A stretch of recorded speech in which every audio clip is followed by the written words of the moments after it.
Picture a scene back in 2010, quants poring over reversion signals while a new idea is brewing. What if machines could read news faster than any human? Fast forward from there to 2025, and AI is no longer confined to the laboratory. It's now part of the engine embedded within Robeco's flagship active quant strategy. But what does all of that really mean for investors? In this first episode of our AI summer course, we retrace the milestones that took AI from academic curiosity to a core ingredient of quant investing. In simple terms, we consider what are the most meaningful ways in which AI is being used in investing today and what still lies beyond reach.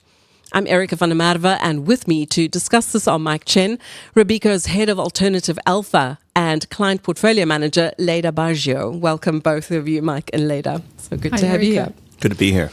Mike, I'm going to start with you. Perhaps a philosophical or methodological question to begin with. How do you balance innovation in quant, in AI, with discipline? So you've tested and the model says, I've found something better. How do you test that?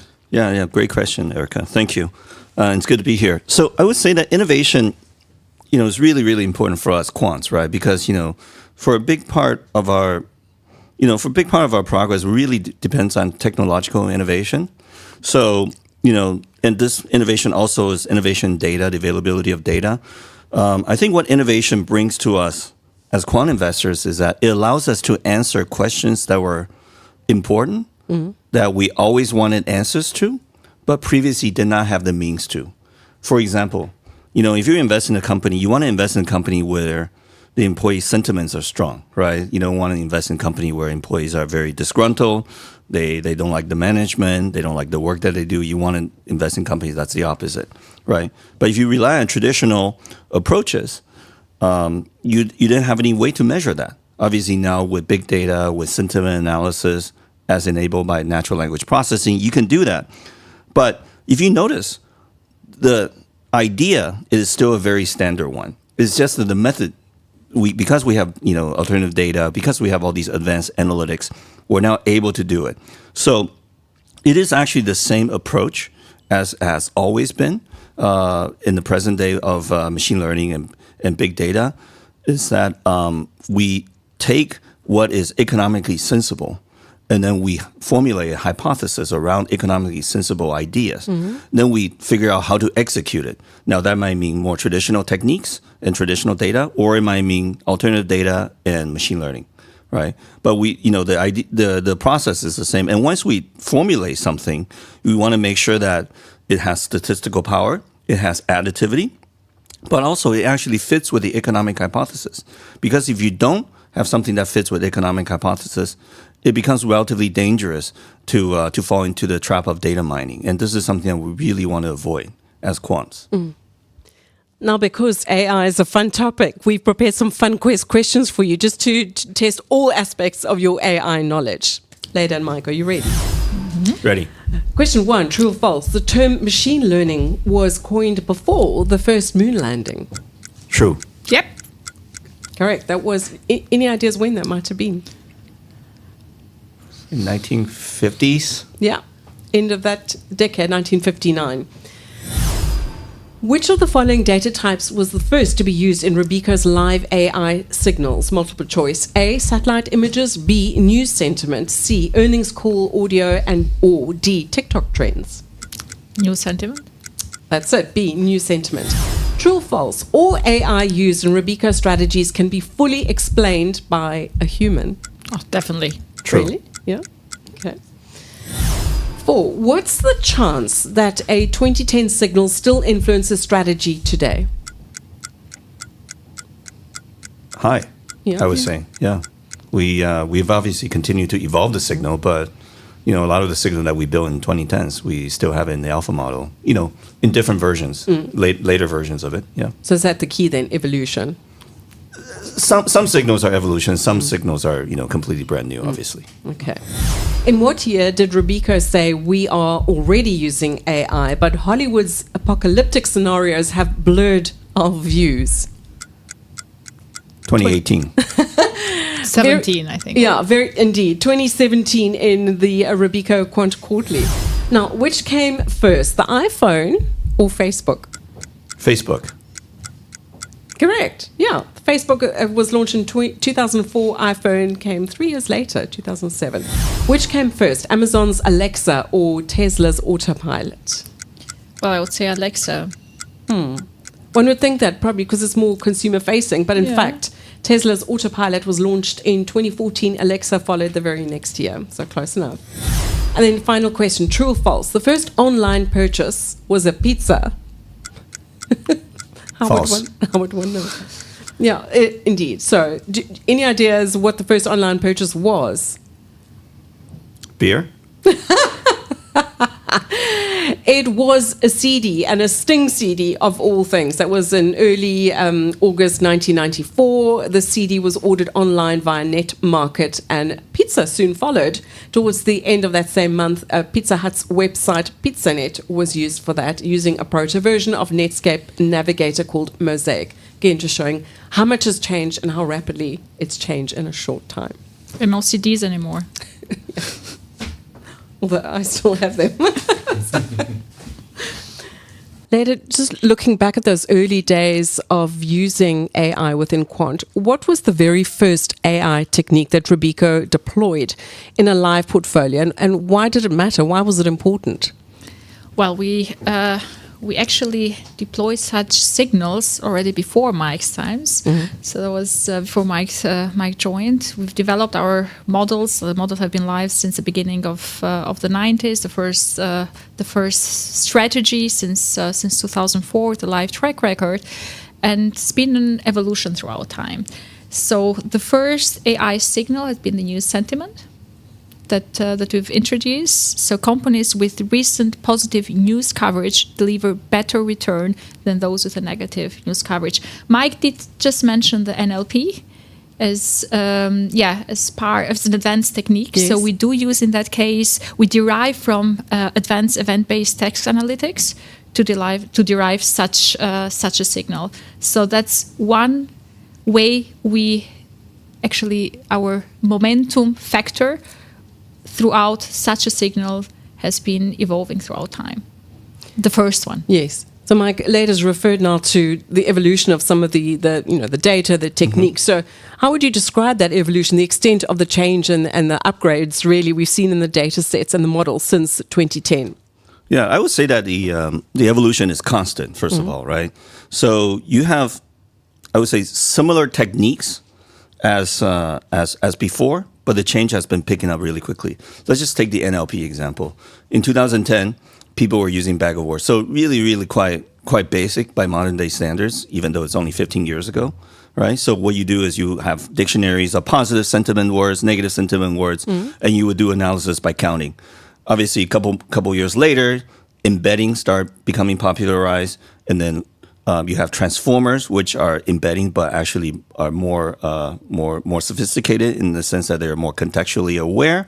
And now, latest evolution of large language model, or NLP. Sorry, NLP is the large language model, right? Where you can actually generate all these texts. So the technique on a higher level is similar, but underneath the technological changes are very quick. Similar with data. So previously, 10. 15 years ago, you have satellites, of course, you have some credit card spending data, but now you just have much more granular, much more detailed, and much more widespread availability of big data, and alternative data. So I would say that it's been a very constant and rapid evolution of both data and techniques.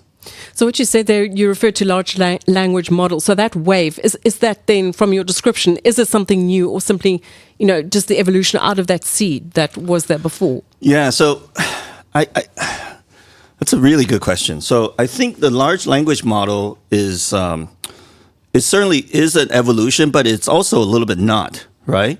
I think, so if you look at, if you look at the NLP example, so you have bag of words, and you have embedding, right? And you can, you can basically use it to do certain things. In our case, extract alpha, but the use range is relatively narrow and specified. This is what I guess, in the industry called narrow AI. But now the modern day large language model, right, specifically the GPT, it is trained obviously on general model, but you can use it for multiple purposes. Okay. You can use it for Q&A, you can use it for summarization, you can use it for translation. So this is what's called foundation model. So I think that is the biggest difference from the latest generation of large language model, i.e. the generative AI models, yes, versus the earlier generation, where they're really only deployed in the way it's specifically trained for. But the modern large language model, the foundation model, can be applied more generally and more broadly. Mm-hmm. So I think that is quite different, and that's actually quite exciting. Yeah. And then linking that more directly to the world of investments, perhaps, Mike, I'll start with you on this question. Where has AI delivered the most durable edge so far in investing? Would that be as an alpha signal, as an execution element, or for risk management? Yeah, my focus is on alpha. Mm-hmm. So we certainly have used AI for a lot of aspects of alpha.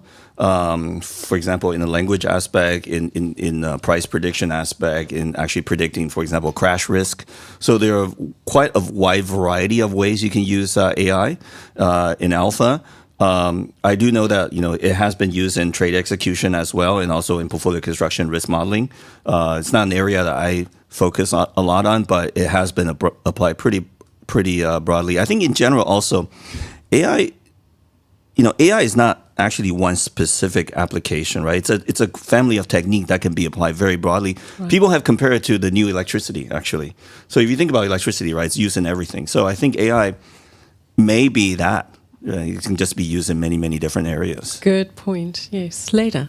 Yeah, and we still, we use, and our job has also changed with that, right? So we use it on a day-to-day basis as well. Like if I think of my position as a CPM, like thinking of it 6 years ago, it has changed. Like AI has changed it. I do see it in our models, but of course you also see in the way we work. I mean, you just do see how a researcher works from their side as well, or how a portfolio manager works, and so on and so forth. So it has been an evolution on the way we work, and also the way we specialize on the different tasks we perform, where our focus is, because it has enabled us to take much more tasks on one side, because a part of it is being solved, but also they are being quite cautious too. Mm-hmm. Perhaps to challenge you to give us a practical example, not so much on the operational side, but on the investment side, an example of where AI within your team or the research team has been used to refine a traditional signal. Well, like an example of that would be the reversal, so short-term reversal. So if you think of that, the short-term reversal is a fundamental signal per se. So what does a reversal strategy do? A reversal strategy is buy stocks that have gone down and sell when they go up. So from that perspective, because they're expecting a reversion in price in that side, but using a machine learning framework, you can actually find out that interaction between the short-term price movement, between the news and the trading volume, and hence develop such per se a fundamental signal into being more using ML framework to make it better and put it as part of our model, and advance the model further and get positive returns out of it. Right. Or alpha. Mike, like just standing back, if we look at that evolution that you've both described from 2010 to today, what have been the major drivers making all of this possible, that we've been able to go from this dream of using AI for it now to becoming we're almost there, that it's an everyday occurrence and it's practically usable? Yeah, I would say three major things. Mm-hmm. It's not just AI, actually. It's sort of pushing quant, and even dare I say, the whole human society along over the last several decades, right? Number one is that the availability of data. There's just a huge amount of data available these days, right? You might have heard a stat that since the dawn of humanity up to, say, 2 years ago, that amount of data is now replicated again, right? So from 2023 to now, we basically replicate all of data from dawn of humanity to 2023. And it looks like it's not slowing down anytime soon, right? So huge amount of data.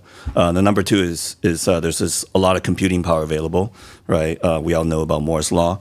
Apparently, the GPU actually follows sort of a super Moore's law curve. The computing power in GPU world is now doubling every 2 months rather than every 2 years in the CPU world, and all the computing is now available in the cloud as well. So, I mean, if you have a unlimited credit card, you can basically have a limited amount of computing power. Right. So that's not a limitation anymore. And thirdly is that there's just a huge amount of algorithms, really, really powerful algorithms available. I talked about embedding came out in 2013. That came out of Google Labs, right? Google X, Google's research arm. And they made that available. And, you know, even the latest large language models, such as DeepSeek, right? These multi-billion parameter large language model, that's free to download. Llama from Meta or Facebook, right? That's actually available. So all these really, really powerful algorithms, you know, and to action them, you need computing and data. That's completely available. So that really has driven a huge amount of made a lot of things that previously were impossible. We always wanted to analyze, but impossible to do. Now made it within the realm of possibility. For an investment house, so you name these three elements. Is it a matter of at any point in time you just jump into that river and you up to speed, or do you need to prepare in order to be able to harness all of that? Yeah. Well, it's a process. So it's, we say like Rome is not built in a day, and same is with our models and of our signals. Some take longer. I mean, Mike can testify that. Some don't take as long. Like we talked previously about the news sentiment. Like I believe if it were developed today, 6 years later, then probably it wouldn't have taken as long as it took back then, right, Mike? Yeah. Probably you'd say today it would be developed much faster because you've got, again, also a lot has happened throughout that period of time. Yeah, but I like Leda said, right? I don't think you can just do it right away. I mean, certainly you can do AI on a cheap, yes, right, or AI dorm room style AI, right? But that's not what an sort of a institutional scale investment house should and would do, right? So in order to do this properly, you need to build an infrastructure, which takes time, which takes a lot of resources, and you got to continue to evolve that structure, that infrastructure. So while you can build it very quickly these days using modern tool, the experience and the knowledge and the best practice does take time to get familiarized with, get to diffuse across the organization, and for people to learn how to use it in the best possible way. So there's quite a lot of institutional knowledge, I believe, in building up such an infrastructure like what we have over the past several years. And you need to stay true to your investment philosophy, right? So that's the one thing that distinguishes us from anyone out there. Like we live and breathe that.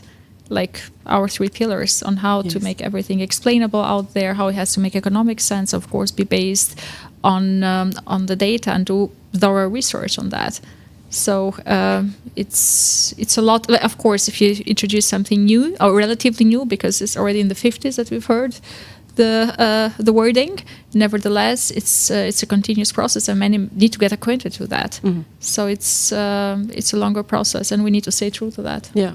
So given all that you've described, these milestones over the past 15 years or so, how do you describe these milestones, or how do you even sell the trajectory of all of this to investors who might feel this is all of a bit of a black box, and then with the addition of all these AI techniques, it's become more of a black box? How do you respond and how do you explain? Well, our aim is definitely, Erica, to have a glass box instead of a black box. So basically transforming the black box to a glass box, or the perception of a black box to a glass box, but to be more clear. So we do a lot in-house. We are in the comfortable position of having state-of-art infrastructure. Mike mentioned we have 50 plus investment professionals in the team. So by developing it all in the house, within the team, then it is much easier actually to find out and to see where the added value of each of these signals is. So, in that respect, if you develop in-house, if you have 50 plus colleagues, if you know what each signal does, how much does it contribute to performance, or does it save in risk, even looking forward, then I think it's all clear. It's very much a glass box in my view, wouldn't you say? Well, let's hear from Mike. Yeah, and I would actually just add to Leda that, this perception of quant as a black box really irks me, right? Because if anything, actually, I think you can exactly explain why quants make their investment decision from data into transformation of such data into expressed into portfolio actions such as buy and sell decisions, right? So everything along this whole step can be explained, even for machine learning. Actually, so people think machine learning is a black box. So machine learning is definitely complicated and more complicated than, I would say, even the historic or the traditional quant techniques. But even then, you can actually explain why does the model make such decisions. We know at least which variables is influencing the model to make buy or sell decisions. And also, which part, how much P&L is attributable to which inputs and which type of dynamic, such as linear dynamic or exponential or interactive dynamic. All that is explainable. And this is really, really critically important, right? Because, we are a large asset manager. Some of our clients invest upwards of €1 billion or more with us. We cannot go to them and say, hey, actually, we don't know why your strategy made money, algorithm picked it. That's not a good enough answer, right? And we don't want to tell that to our clients. And more important, they also have their stakeholders they got to be responsible for. So we spend a huge amount of time, in both educating our clients on what is driving their investment strategies, and also in developing the tools to help us. Even for machine learning, I just mentioned, right? A colleague of mine recently has developed a set of tools so that we can actually explain a machine learning model or strategy, just like it would a more traditional linear type of strategy.